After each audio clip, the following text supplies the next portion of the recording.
नगर उत्थान योजनेअंतर्गत कराड शहरासाठी पाण्याची टाकी त्याचबरोबर भुयार गटारचा आज भूमिपूजन समारंभ पार पडलेला आहे. माजी मंत्री बाळासाहेब पाटील यांच्या शुभ हस्ते हा कार्यक्रम पार पडलेला आहे. आपल्या सोबत आहेत कराडचे लोकनियुक्त नगराध्यक्ष राजनसिंह यादव.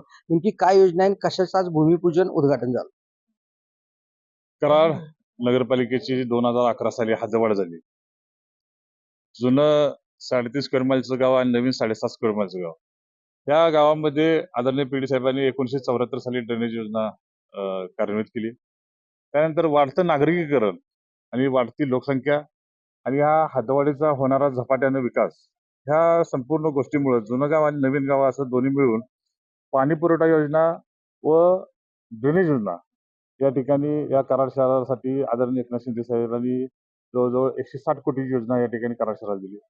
त्यामध्ये आज ह्या आदरणीय बाळासाहेब पाटील यांच्या मार्गदर्शनाखाली या ठिकाणी STP ज्याला आपण सेव्हरेज ट्रीटमेंट प्लॅन म्हणतो, हा 10.5 MLDचा सेव्हरेज ट्रीटमेंट प्लॅनचं या ठिकाणी भूमिपूजन झालेलं आहे. त्याबरोबर 11 लाख लिटर पाण्याच्या टाकीचं या ठिकाणी भूमिपूजन झालेलं आहे. आज ह्या 2 प्रकल्पाचं या ठिकाणी भूमिपूजन पार पडलेलं आहे. त्याबरोबर गावामध्ये इतर सुद्धा जवळजवळ 4 नवीन पाण्याच्या टाक्या आणि ज्याला आपण पंपिंग स्टेशन म्हणतो ड्रेनेजची, अशी जवळजवळ 5 पंपिंग स्टेशन या ठिकाणी काम होते आणि P6 नावाचं 6वं पंपिंग स्टेशन आहे.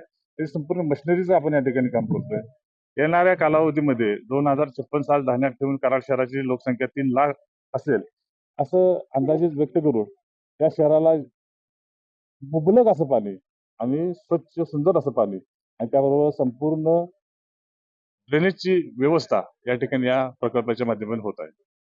2056 सालापर्यंत वाढणारं शहर आणि त्याचबरोबर त्याला लागणारं पाणी आणि गटर योजना या ठिकाणी या योजनेचा शुभारंभ झाल्याची प्रतिक्रिया या ठिकाणी नगराध्यक्ष राजनसिंह यादव दिली.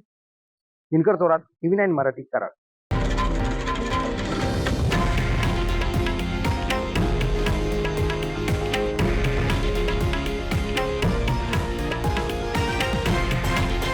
हे आहे देशातील नंबर 1 न्यूज नेटवर्क आणि आपण पाहत आहात TV9 मराठी, एकमेव.